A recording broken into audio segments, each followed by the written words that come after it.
Hi, welcome to Marvel Standom. I'm still not your host, Mike Cicchini. I'm Den of Geek News and Features Editor Kirsten Howard, and with me, as always, are Den of Geek editors Katie Burt and Alec Bajalad.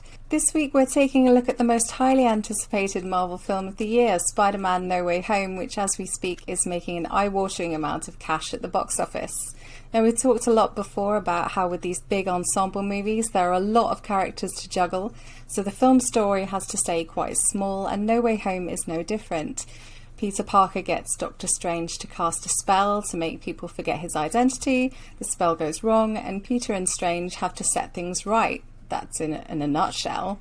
But let's get into it and start with the positives. Alec, what were the triumphs of this movie for you? I think the triumph of this movie is the fact that it was good. Stuff like this, which is clearly, I don't know, I don't want to get difficult and weird about this right off the top. The episode just started. Go on. But please. I know. Stuff like this that clearly exists as part of a corporate mandate. Like, I mean, this movie almost certainly exists because Sony is checking its spreadsheets, realizing it needs a big hit near the end of the year. Decides, well, we have all these various Spider-Men across various different properties that we've done for years. Why don't we just combine them? Like, the multiverse is hot. The kids love it. So it is kind of, its mere existence is kind of like, you know, a soulless corporate cash grab. Like, we're supposed to be talking about positives, Alec. like most things are. And the positives are that it's good. I don't know, it works. It's funny, tugs at the heartstrings. I think this is maybe Tom Holland's best performance of the three, which is saying a lot because there's a lot for him to do in here, and there's other Spider-Man competing for attention. I enjoyed this movie overall. I don't think I liked it as much as maybe you did, Alec. I think what it did well, at least for me, was it did a really good job with the legacy characters, I think, giving them emotional beats, especially in the final act. I'm thinking especially about Andrew Garfield's Spider-Man saving MJ. That really worked for me for lots of different reasons. But also just seeing them be together, because I think Spider-Man is like can be such a lonely superhero, and especially in the two previous incarnations. So to see them have each other was very nice, although also made the ending so much more heartbreaking. I think the movie served those characters better than it served the MCU characters, which is interesting. But we can talk more about that later, and I'll see if you guys agree or disagree. Yeah, someone said to me, you'd have to be dead inside not to love the three Peters on screen together. Like, I wouldn't go that far, but I understand the sentiment. I love seeing those three on screen, and the majority of their interactions really worked well for me. I love how they were also naturally wholesome and had each other's backs, in one case, literally. At the end, it was all getting perhaps a little saccharine, but by then I was too far gone to care, really. Also, will say that my kids went to see this movie yesterday, and they have only seen the Tom Holland movies. They have no frame of reference for other Spider-Men or the villains, and they loved it. So as much as this is fan service-y for fans of the other movies, it worked for them purely as a straight-up Spider-Verse film, you know. They also love Into the Spider-Verse, and they were all in, and now they're excited about watching like the older Spider-Man movies, especially Andrew Garfield's. So I think No Way Home is going to convert a young generation to the other films who, well, didn't really give a about them before, if you know what I mean. I think that's so interesting because, you know, they're not Marvel movies, and obviously Sony and Marvel are making these movies together, but I don't know. It feels like this movie is so much about, like, go back and watch all these other movies that aren't in the MCU. If this movie made your kids want to watch The Amazing Spider-Mans, maybe it shouldn't exist. Well, Andrew Garfield's Spider-Man feels a lot more fun in this one. I think Andrew Garfield is kind of like a stealth MVP of this movie. Mm-hmm. I think he's having the most fun. He or Willem Dafoe is having the most fun of anybody on screen. Yeah, Willem Dafoe was just, as soon as he came on screen, it was just acting sort of masterclass, putting everyone to shame, really. Okay, let's get into the more, well, I'd say the probably controversial negatives, since everyone seems to be heaping praise on this movie. But, not anything is perfect for everybody. What didn't work for you, Alec? I actually have two big complaints for this movie. The first being Doctor Strange is just kind of off. And maybe this is just a byproduct of how these movies are made, and you have different writers writing different characters all the time. But this Doctor Strange just felt kind of different and inconsistent with the other Doctor Stranges that we've seen. He's very gung-ho and cavalier about wiping the Earth's memories because his little buddy can't get into MIT.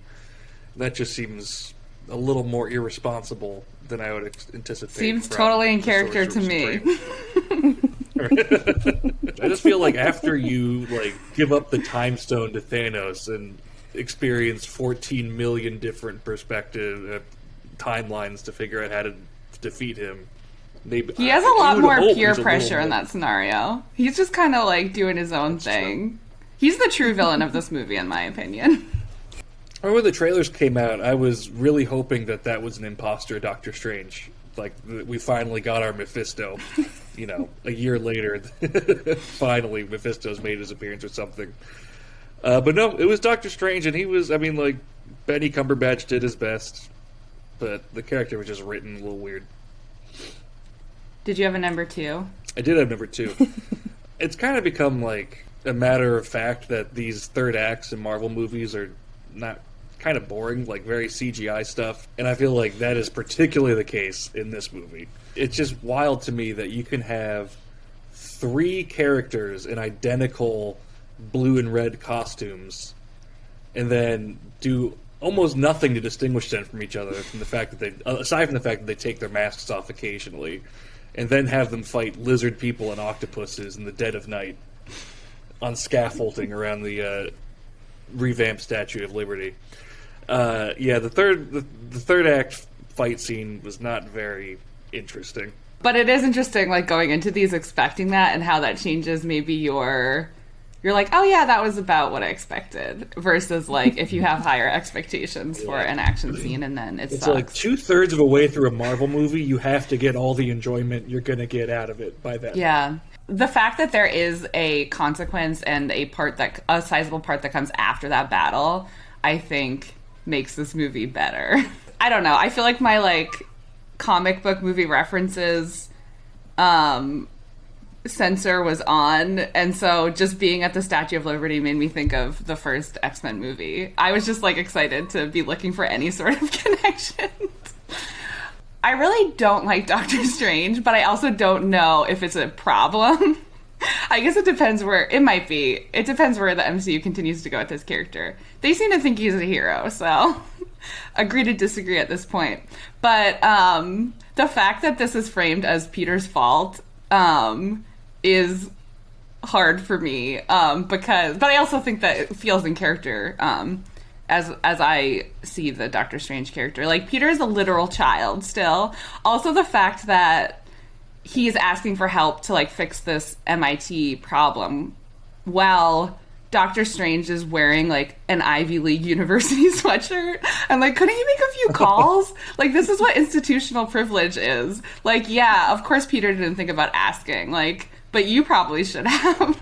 In terms of the other things that didn't work for me, I'm not actually against necessarily them killing Aunt May. I just wish that they had really put more effort into Peter and May's relationship at any point in this trilogy, because that would have gone a long way, I think, for that feeling more of an emotional punch. I don't feel like we've ever really, or I've never really understood their relationship. Obviously, on an intellectual level, I understand that she is his caregiver and they love each other, but she's always been kind of this character that is at the periphery and doesn't, at least for me, never got a lot of meaty scenes. And I'm just kind of tired of the logic jump from someone murdered someone I love to, like, I'm gonna murder them. Like, I know that is like that is like a very human response, but there's lots of other responses, I think, to that situation, and I don't necessarily think that Tom Holland's Spider-Man has been characterized in a way where that is... I mean, I could see him making that choice, but I wish they put a little bit more effort into, like, explaining why, or, you know, like, he's had people he loved die before. There could have been tighter characterization, especially, I think, for our main Spider-Man. Yeah, it seems like they could have made room for that if they had perhaps not gone for as many villains as they had. The negatives for me were mainly that the villains were a mixed bag in terms of how well they worked together on screen. Lizard and Sandman, especially, the CG was lackluster, and during the fights it was muddy, and that final fight is set at night, obviously. We've seen that a lot with Marvel movies. Sometimes the CG can just be quite overwhelming on the eyes, like very impersonal and not as effective as some of the closer face-to-face stuff. It also did feel like Aunt May's death was just a little... And now this is what Peter needs to become the man that he needs to be. And I like Katie, I'm not really a fan of those, of using female characters like that. You know what's so weird is that they really did not need to have more than 3 villains, because, like, I mean, Doc Ock is iconic, Green Goblin's iconic, and then throw Electro in there because Jamie Foxx is fun. When they introduced Lizard and Sandman in the trailer, you're like, okay, they're going for 6. Like, we're going to do a Sinister 6. And it's so weird that they stopped short of 6. Like someone didn't show up. Yeah. Like, why would they... If you're not going to do 6, then there's no reason to fall exactly 1 short of 6. They could have just kept it to 3 villains and everything would have been fine. Right. Yeah, now I just want to, like, interview Kirsty's kids about their reactions to so many parts of this movie. I can tell you exactly what they thought if you give me a moment in the movie. They've talked about it non-stop since they got back last night. So my eldest... Did they like the villains? They actually didn't oh no, they hated Green Goblin. They were really mad at him because he was a bad man. My eldest now has a huge crush on Andrew Garfield that soured a little bit when she found out he was 38. I went into this movie thinking, like, it seems like they saw Spider-Man Into the Spider-Verse and wanted to make one, Yes. which I thought would work more against it because that movie is basically perfect. And this movie is not as good because, again, Spider-Man Into the Spider-Verse is perfect. But it didn't annoy me as much as I thought it would. Like, that didn't actually... Like, I thought that was ambitious to be like, we're going to do this again, like, a few years later. I guess, good job. Marvel should put that on a poster. Spider-Man No Way Home. It didn't annoy me as much as I thought it would. Den of Geek. Please. You know what I thought was fun? Remember when we were, poring over the trailers and we saw the mysterious Lizard get punched, like, from nothing? That was a kick. He kicked Lizard. That was the most visceral reaction I had in the theater. Like, I didn't react for Toby and Andrew Garfield coming back. I almost yelled out like, it was a kick when Lizard got connected with Lizard. Yeah, I mean, so many of the things that people talked about in terms of the leaks and the spoilers and just the fans sort of writing moments of this movie themselves and them actually coming to life on the screen, like just predicting what might happen. And there were so many of them. One thing I've heard a lot of the more extremely online amongst us saying is that the spoiler culture and the leaks surrounding this film especially knocked their enjoyment of it a little bit.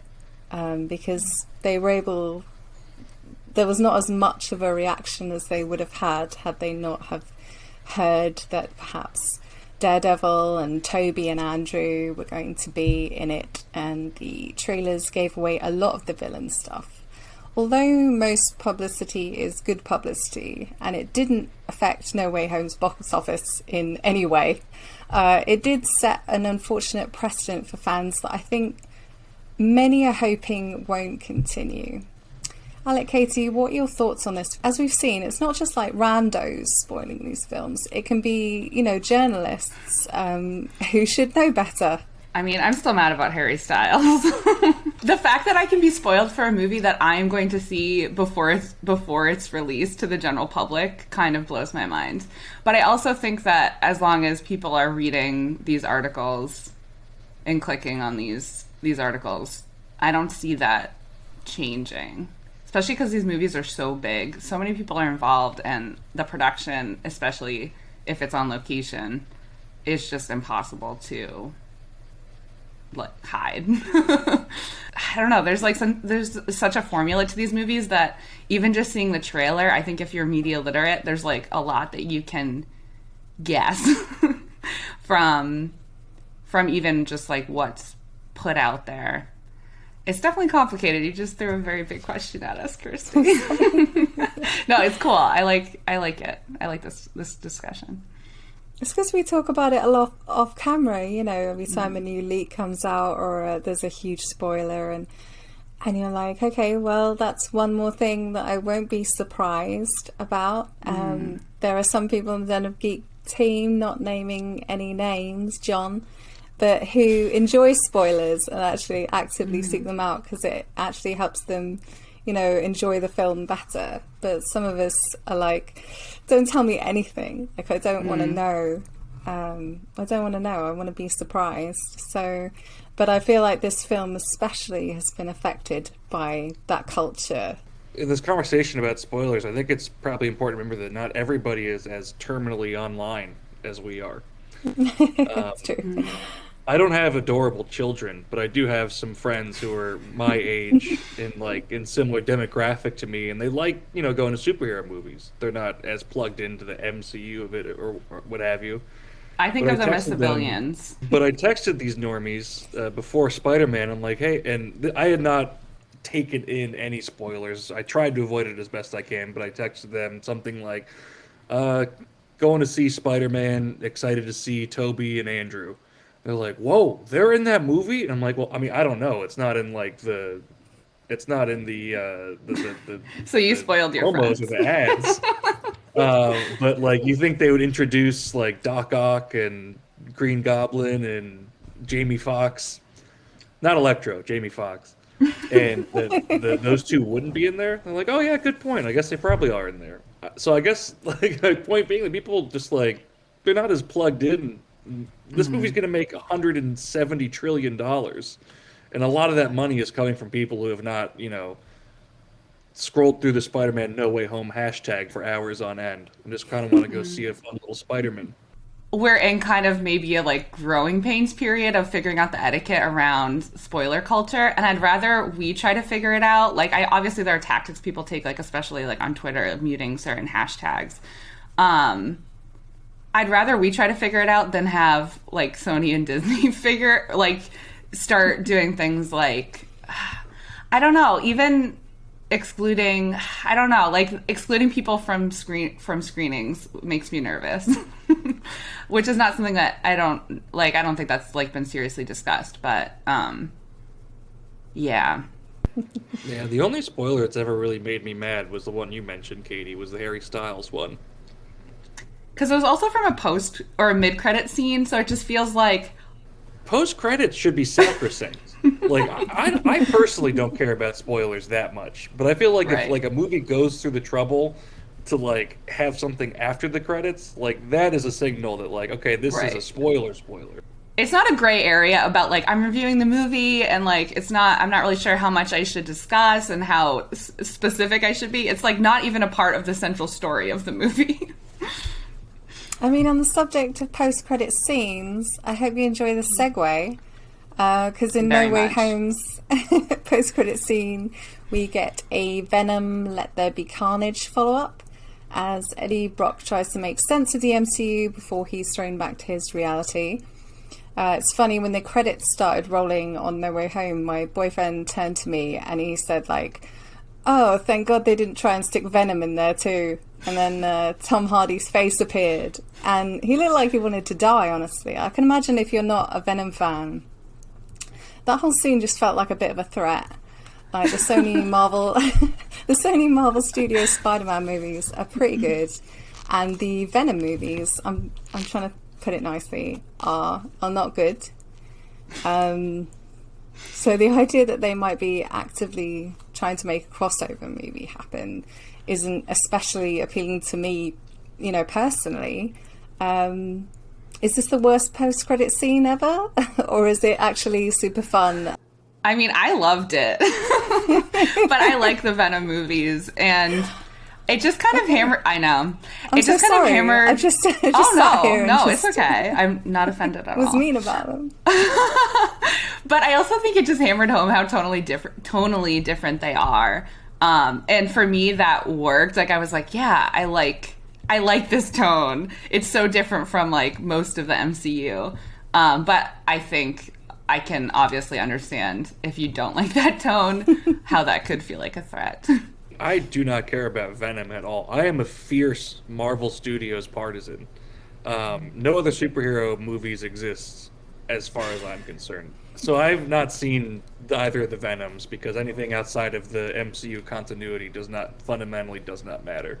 But I was kind of charmed. like that's the accent that Tom Hardy does in these. Like if that, it made me think like maybe I should be watching these. And I love that Danny Rojas from Ted Lasso was the bartender. I was more excited to see him than I was Tom Hardy because I've only just started watching Ted Lasso. I'm like halfway through season 2, so it's like, it's him. I think that Alec needs to go and watch Venom 1 and 2. And then if he loves them, things will be even because Alec and Katie will both love Venom and me and Mike will both be anti-Venom. And anti-Venom. I didn't do that ever. That could be your spin-off show. Yeah, anti-Venom. We'll just rant about how bad those movies are all day.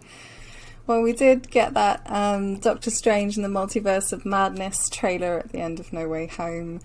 We know so little about that movie that even this little snapshot of what to expect was a bit of an eye-opener. I was especially surprised to see Strange Supreme in there. I genuinely thought the last MCU show to have a big link to the sequel would be What If, but here we are.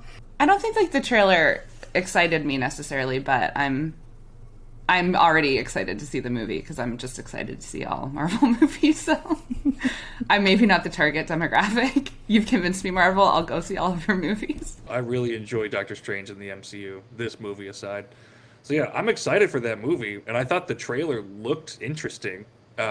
I thought it was a bold move to introduce a trailer that communicates absolutely nothing. Before I saw Spider-Man No Way Home, I couldn't tell you anything about Multiverse of Madness, and after I saw Spider-Man No Way Home, I still can't tell you anything about Spider-Verse.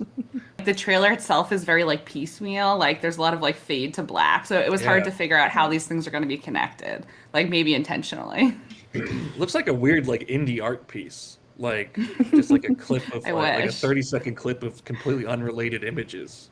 Yeah, we still didn't get much information about it, but I think if this is following, and it seems to be following the episode 4, I think it was, of What If, variant version of Doctor Strange was affected by Christine Palmer's death in such a way that he tried to reverse it and ended up breaking the universe or whatever. There was more of that in this film than I would have expected, to the point where I wonder, you know, is it going to be a similar plot?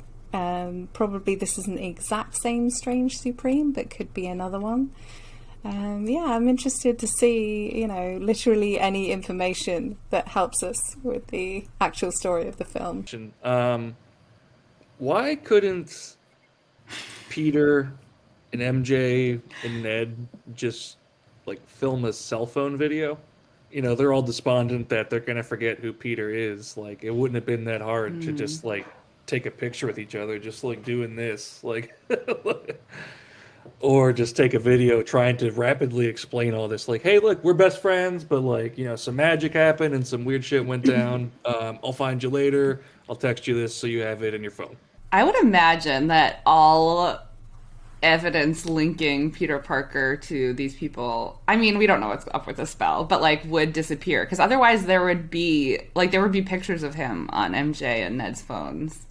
Yeah, it's really unclear. Or like there'd be records of him applying to MIT or like being in high school, because we see him, studying for the GED. There are a lot of follow-up questions.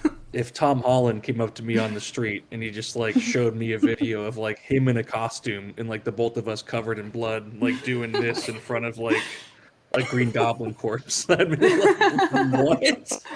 I don't know. He's pretty charming. Quick one is that there's been some debate over where in the MCU timeline this movie is set. The final shots of the movie are Peter Parker responding to a disturbance and sort of thwipping over the ice rink where Kate and Clint have their final showdown, or one of their final showdowns in the finale of Hawkeye this week. Do you think they're connected? Do you think people have been lying about them being connected? Will Spider-Man show up in the Hawkeye finale? Oh my god. Predictions, please. I cannot imagine that happening, but it would be amazing. I just had a whole rant about how I don't want Kingpin to take up too much space in the Hawkeye finale, but apparently my values are like not that solid, because I'm like, yes, Spider-Man should show up even though he has no reason to emotionally in terms of the Hawkeye plot. There's enough flexibility in the MCU timeline. I think if you wanted to make that argument, it would hold water. I think Spider-Man No Way Home and Hawkeye taking place around the same time is like enough of an Easter egg as is. I don't think we need Peter Parker to fly in randomly for the finale. In the beginning of the movie, they even like swing past a Rogers the Musical banner. It's very clearly like the same year, maybe the same fall, same winter. Yeah, I'm good. We don't need Tom Holland to pop by an already overstuffed Hawkeye finale. Just the mere fact that they are set during the same time, I think, is enough. Third act problems aside, I really like where this movie ends. I'm stealing this point from somewhere else I saw online, and I can't remember who. So I'm sorry, random person. I'm attributing. Shout out to that random person. Yeah, shout out, probably random Reddit user. It's so funny that the Marvel Cinematic Universe Spider-Man movies started by making a point to do an origin story. We skip the spider biting him, we skip Uncle Ben, we skip all sorts of things. And then in the end, it all kind of secretly turns out to be like an enormous 3-movie origin story where we finally get to our little neighborhood Spider-Man in his lovingly homemade costume at the end, focusing on neighborhood crimes.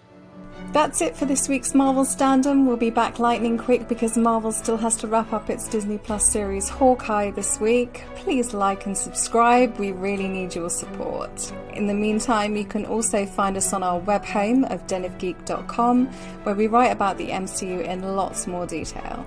You can also hit us up on Twitter at Marvel Standom or at Den of Geek US. And if you've had enough of watching us, you can also follow Marvel Standom as a podcast on Spotify and Apple. See you soon.